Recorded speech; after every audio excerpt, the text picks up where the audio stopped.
When it comes to hunting Cape buffalo, there's no truer friend than your rifle. And to increase that trust, a hunter has to know that his rifle is zeroed in. And a professional hunter wants to be assured that his client is capable of handling that rifle as well. So before Harvey and Long head out, sighting is in order. We wanted to make sure that the rifles were still sighted in from all the travel they'd done, and I took off one shot and boom, shot straight and true, right through the center. That's the first thing we see if a guy can really shoot. With Gavin, his shooting was just exceptional. So the confidence there already to say he shoots well. It's good to know that the people you're with are, great professionals, and it starts with our PH, Leslie, 20 years experience as a PH, and he's got a reputation as a crack shot, which made me feel great. He's carrying a 460 Weatherby, so he has got, the skill and the experience and the ordnance to take care of me in there in the tall grass as we're going after these buffalo.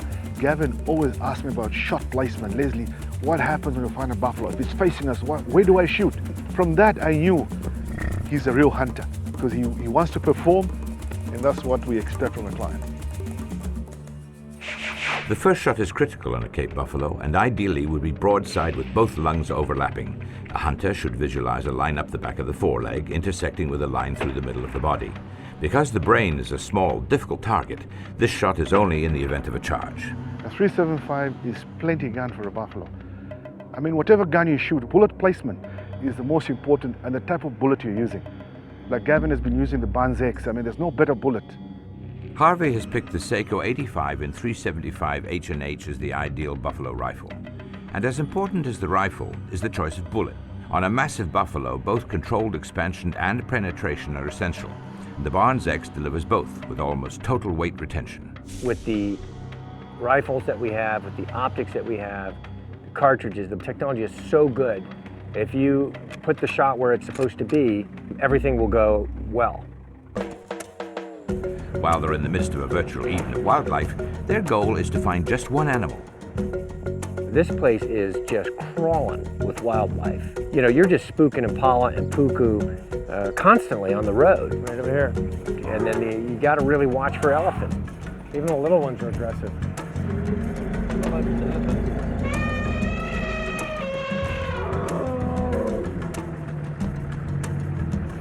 Incredible. Too bad we're not on an elephant hunt. Just trying to stay focused on reveling in just how incredibly exciting it is, how different it is. I love to hunt, but I am, after all, a desk jockey, and this is about as far as you can possibly be from normal life. Buffalo. That's a herd of buffalo, so we're just going to check on them and see if there's any good bull.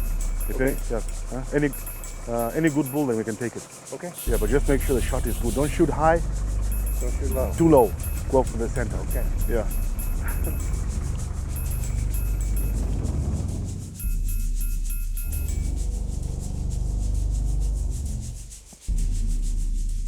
Looks like rocks. It's rocks. It's rocks. Yeah. So what's the limit on rocks? 50 inches. Oh, okay. Forget it. We're going for a bigger rock. Even the pros get fooled once in a while, and anyone who's never made an all-out stalk on a rock or a stump has never hunted. Still, with all the game around, Harvey is yet to see a real buffalo, which makes him wonder if he's in for another hard hunt, in which the ultimate prize is denied him, as it was before. My first trip to Africa, we went to Tanzania, to a very remote section of the country called the Selous. Huge area, no human habitation, and it was very rough, very difficult hunting, especially for my first trip to Africa. I loved it because I was just immersed in this intense experience where you feel like you're going back to a different time. We saw a lot of game, but it was very difficult to reach. It was very difficult to close on it. On my buffalo hunts, we got in the buffalo in very thick stuff several times, but you needed to get so close because it was so thick and you couldn't see the whole herd. You would have them all around you, they would spook, and we'd dig deeper and deeper and deeper. So it was a very rewarding but extremely difficult hunt. There were a couple of times where we were closing in And, you know, I never got desperate enough to think, you know, I'm gonna lob a 375 out there and you know, let's put lead in the air and see what happens. No way. You know, I'm not gonna put the people with me in that position where they've got to go and tracking a wounded, dangerous animal because I just felt like, you know, I had to get a shot off. It's gotta be done right. With buffalo, it's very unpredictable because you might start off in the morning and think you find them. Maybe at night they've been chased by a lion, so they end up over the mountain, and it takes a few more days before they come back. So I mean, every day is a different day on a buffalo hunt.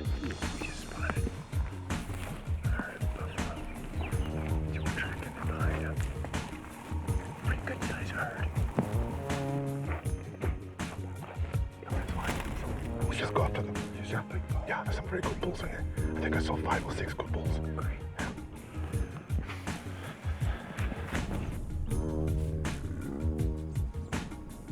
Let's just wait a bit. They move. Run again.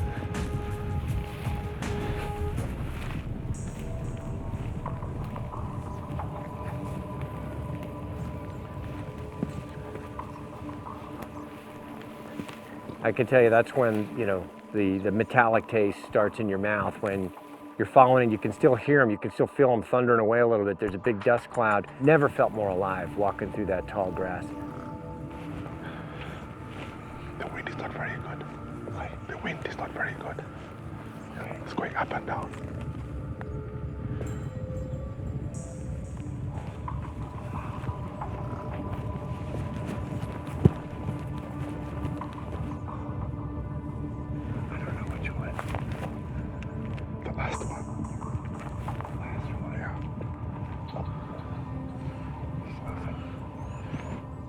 I saw him, but he didn't stop. Yeah, okay, let's try it.